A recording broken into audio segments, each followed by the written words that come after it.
Working together to make a better community. We can create a brighter day. Welcome to Community Conversations. I'm your host, Steve Mantis, and my guest today is Ellen Chambers, the chair of the Lakehead Public Schools. Welcome, Ellen. Thank you. It's nice to be here, Steve. So, Ellen, give us a little information about your own background. Did you grow up in Thunder Bay here? For the most part, yeah, I did grow up in Thunder Bay. As a child, I was in Hearst and was born in southern Ontario, Niagara Falls, lived there. But no, I'm definitely a northern person in my heart. Went to the schools here, went to Lakehead University here, taught here, was a local ETFO union president here. What's that ETFO? Elementary Teachers Federation of Ontario.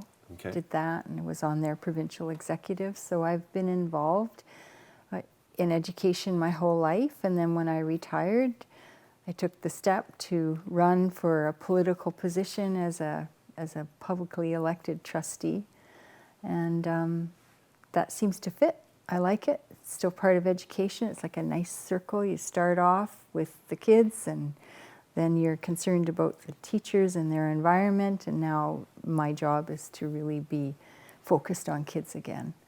And so because I've been involved in the community for a very long time, I feel it's a good fit. So you were elected to the Board of Trustees in 2014. So okay. it's my second term, and for the past year, every year across the province, the chairs of the board are elected, so there'll be another election in December for a chair. And who elects you as chair? Just trustees. And we have 8 trustees at the moment on Lakehead at Lakehead Public Schools, and in the new year, we'll be having an Indigenous trustee as well. So we're really looking forward to that new addition. And so how are the trustees chosen?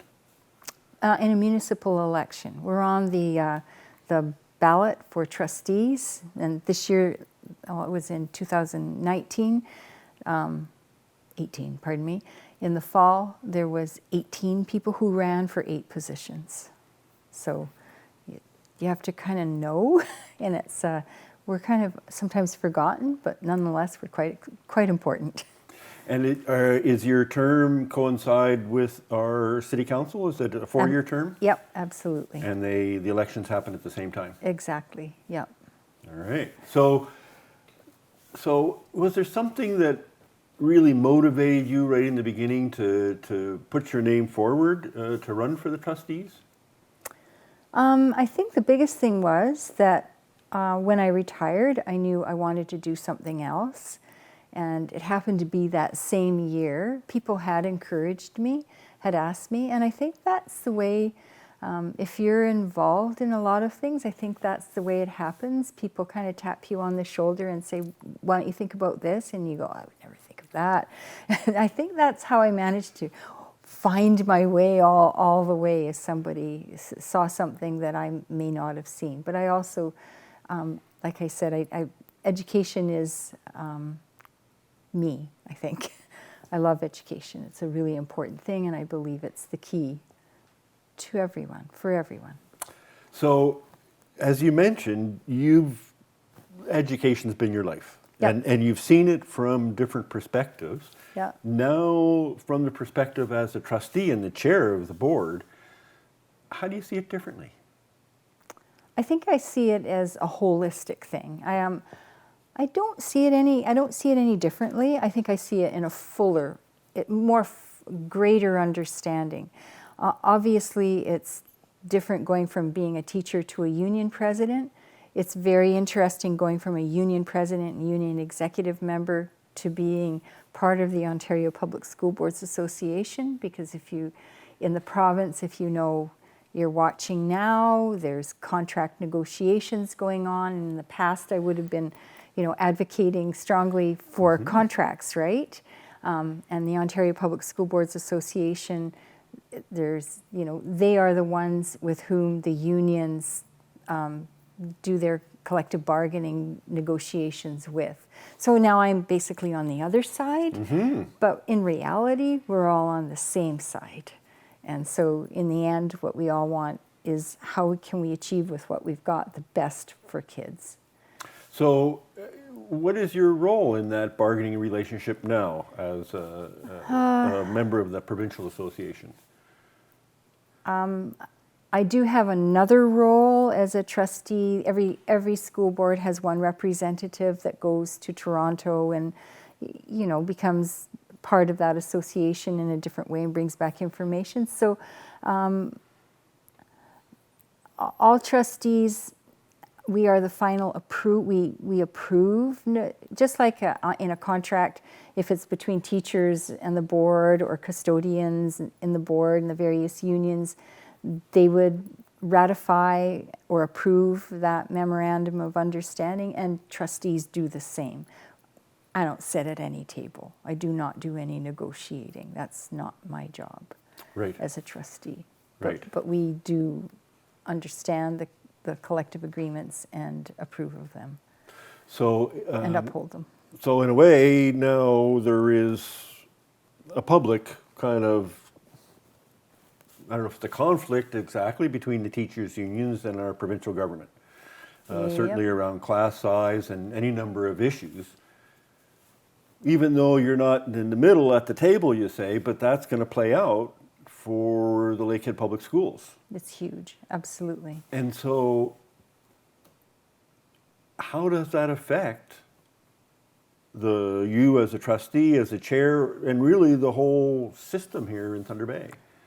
Well, all contracts obviously are abided by, right? And all contracts will determine such things, and it's in the news. It's important and it's essential. Is where are we going to land with the class sizes? The government has, you know, at the very beginning, stated that high school class sizes will be 28-1. They've now backed off to a bit to 25-1. Those negotiations take place, and at some point there will have to be an agreement. There may be different things that are brought forward, as you know. There is a legal right to strike. I'm not saying anything like that. I'm just saying that that's the process. I know it very well because having been involved for my whole life, but what the government comes and decides to change and do, of course, affects school boards greatly. So what was that ratio, or what is it now? 22-1. So now it's 22-1. Mm-hmm. So in high schools. In high schools. And it's different in elementary? It's different, yes. There's a ratio of 20-1 primary, but 21-1, and there's variations too. There's always allowed to be some, give, and then elementary higher we're 24-25 average. So there's a cap size on primary, which is 1-3. Then there's an average. So they're all very technical and very different, and they're not changing anything in the 1-3, but they are like the grades 1-3. Grades 1-3, but they are proposing an incremental increase in grades 4-8, and then of course the high school was now 25-1. It's really complex, and it is extremely important to come to some sort of an agreement. I'm not at that table, and I will say, smaller class sizes do make a difference. So we need to take a short break. We'll be right back. Please stay with us. Working together to make a better community. We can create a brighter day. Working together to make a better community. We can create a brighter day. Welcome back to Community Conversations. I'm your host, Steve Mantis, and my guest today is Ellen Chambers, the chair of the Lakehead Public Schools. Welcome back, Ellen. Thanks. So we were just talking about, the current dynamics with union contracts and class sizes, really. And, from my own experience, I was lucky to go for my last 2 years of high school to a private school that focused, one of its claims to fame was the small class sizes. 10, 11 kids in a class.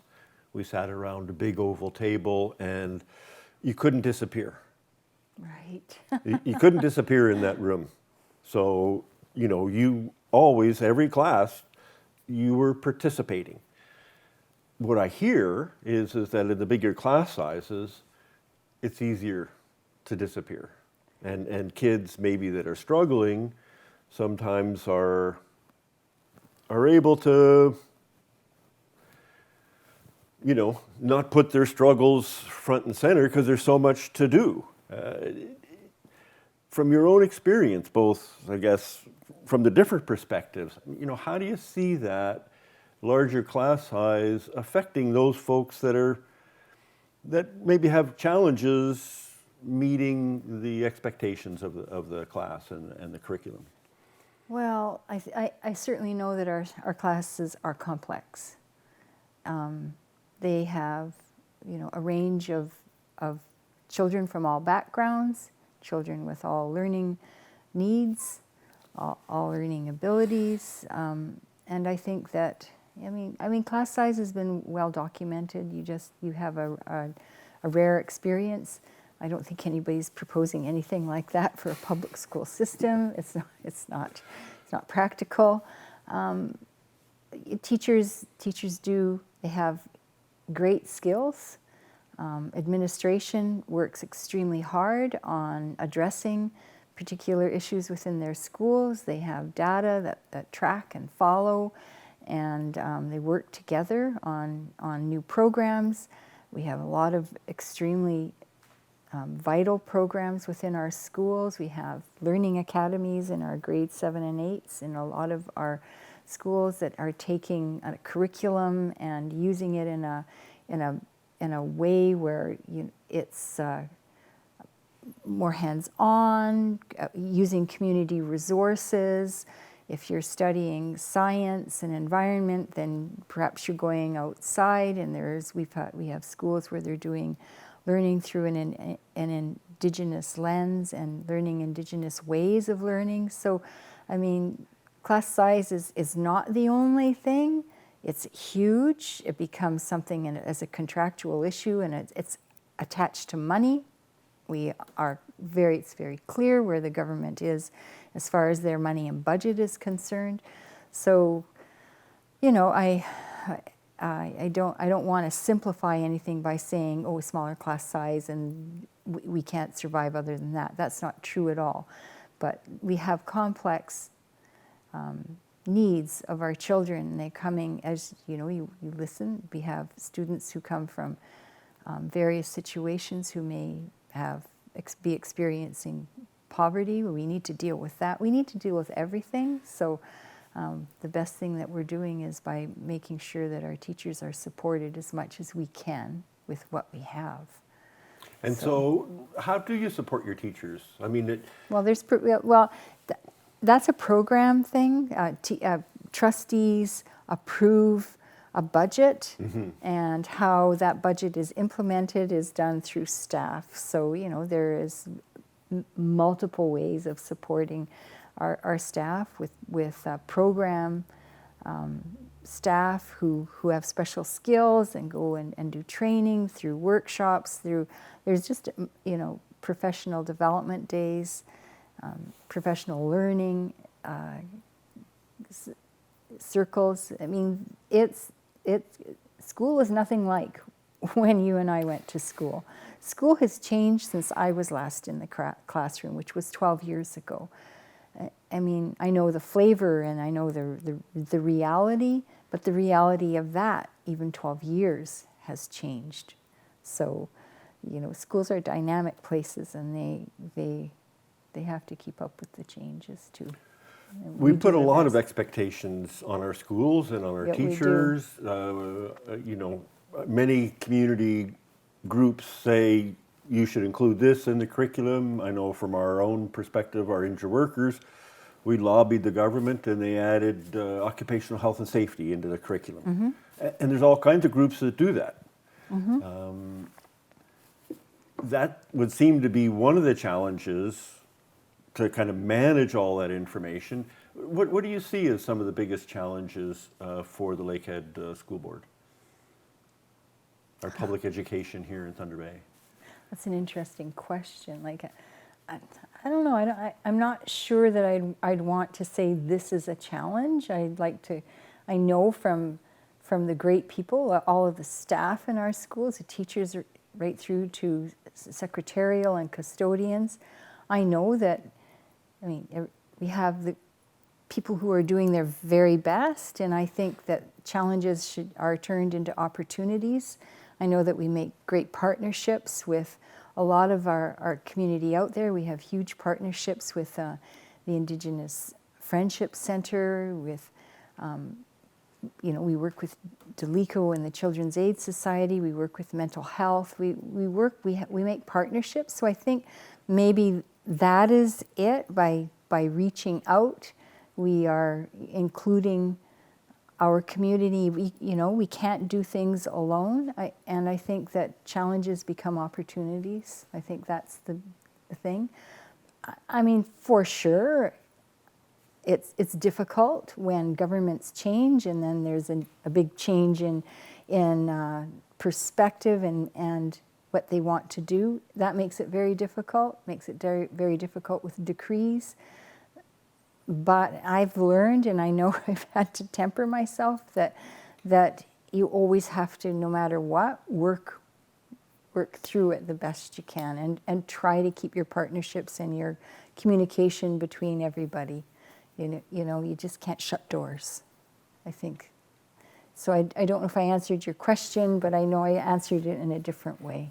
So thinking then about some of those opportunities that maybe came out of the challenges, is there one that you can share a little bit of something that's exciting that's happening within the school boards? There's a lot of exciting things happening, and I wish I could speak more specifically. I did bring a couple notes so I could remember some things. I know that we have a cultural safety strategy that we've been working on behind the scenes for a few years. So that cultural safety is what it says. It's designed so that we, through the Aboriginal Education Advisory Committee at the school, wanting to develop a school board that eliminates discrimination. So in order to do that, you have to recognize it, right? So there was surveys done and interviews done, and we've come up with a long-range cultural safety strategy to address those issues within our schools. And so we have a 1 year to look at this, and 2 years, and it's multifaceted. So I'm very excited about that. That's for everybody within the school board, and we all know that if a child isn't safe at school, how can they learn? And I think that's where I catapulted myself into the open, was making sure that schools were safe for all schools. So I'm very proud of that coming about. Excellent. So we need to take another short break. Okay, great. Please stay with us and we'll find out more about the Lakehead Board of Education. Working together to make a better community. We can create a brighter day. Working together to make a better community. We can create a brighter day. Welcome back to Community Conversations.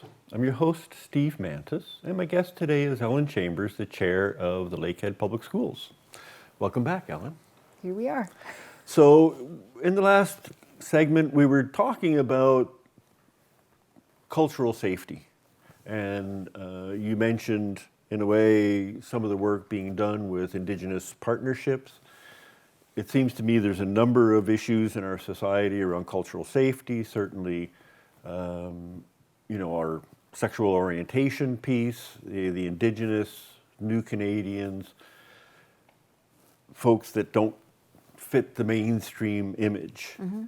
What are some of the things that you're doing structurally to be able to address these issues going forward? Well, for actually quite a number of years now, Lakehead Public Schools, I actually bought the book. This is one of our working documents, First Nations, Métis, Just hold it up there so that folks can see it Presence as well. in our schools, a cultural resource. Anishinaabe, Bimini, I can always say it, but not right now. I'm so bad at pronunciation I myself. apologize, but this is a document that we've had for quite a number of years that's been updated and is used in our system and is actually used in other systems as well. So I think those sorts of training for all of our staff is incredibly important. We're in a time of reconciliation, so it's a partnership, as reconciliation is both. So we have a lot of exciting things going on in our schools regarding that. We always know that there's always more to do.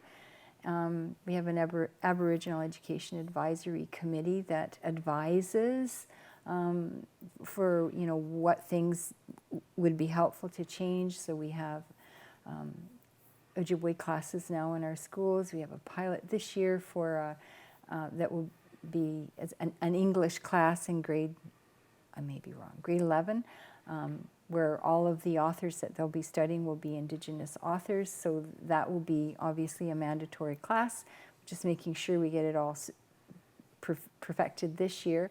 So those sorts of things are incredibly important. We have welcoming schools, we have lots of powwows, we have Indigenous councils, student councils in our high schools. They maybe go by a different name. We have, used to be called gay straight alliances. They're called gender sexuality, I can't remember what the A stands for. I mean, we have kids doing fabulous things in our schools.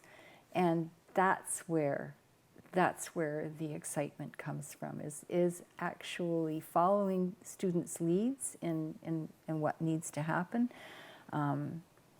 We're now, I think, December 3rd, at our inaugural meeting, we'll be welcoming, I don't know who it is yet, we'll be having our first Indigenous student trustee, so we'll have 2 student trustees. And that's very exciting for trustees, because the student voice at our table is so important, and they work very hard. So those are exciting things. We have a lot of programs. We have teachers who will take on things. I just was at Claude Garton School this morning listening to Patty Haiju speak to a class of grades 6, 7, and 8s around climate change. In that school, they have a climate change club. The questions those kids were asking floored me. They know so much. They were asking questions about water, clean water on reserves. They were asking questions about the Trans Mountain Pipeline and going through Indigenous lands. So we have amazing things going on in our schools, and our kids are very aware of this world that we live in. So, I mean, making all of those connections to the outside world are really important. I'm excited. School still has obviously all of that, but curriculum that's always been there, but it's changing and dynamic, and I think having a student voice is one of our most important things. So, and that it's dear to my heart, because I've always said that if you just give it to the kids, they will really get it right for us. Well, it's in line as a disability rights advocate. There's a saying we oftentimes use: nothing about us without us. Absolutely. And so we've seen how policymakers and decision makers think they're doing the best sometimes for people with disabilities, but without the lived experience, they're missing part of the puzzle. Absolutely. So I salute the board by integrating into that highest level that experience of students and Indigenous students as well. Yeah, it's exciting. So I'm really looking forward to that. And I've always, yeah, you know that I go a long ways back into my advocacy, and I think that's what got me here. I know that because I did advocate very strongly for schools to be safe for all students, particularly LGBTQI students, and that's, you know, it changed over the years in a positive way, and we have great things happening. I was at City Hall as just a personal person to watch the vote, to have the rainbow colors. The crosswalks at Bay and Algoma. Yeah, and those, I mean, for me, that was important. It's so important for our kids to have that. It's a symbol that says they're accepted. And to know you're accepted is extraordinarily important. And I think that's the thing that we have to do the most in schools, is accept everybody and work on that so that they know that they are cared for. I think that's education for me. So, you know, in the last 30 seconds, what do you want to focus on in terms of your advocacy going forward? That's a good question. I think, you know, for me, it's reconciliation, always. I think that the children, any child that may not have their voice, and to know that they do have a voice and that they are safe in our schools, I think that's highly important. And I think we work on that, keep working on it all the time. Thank you so much for coming on the show, Ellen. There's so much more I'd like to talk to you about, and maybe we'll have to get you back in the future. It's been great. I really appreciated it. Thanks. So thanks so much for watching, and please stay tuned. We encourage you to go check us out on Facebook. We encourage your comments and suggestions, and please stay safe, and we'll see you again next week. Working together to make a better community. We can create a brighter day.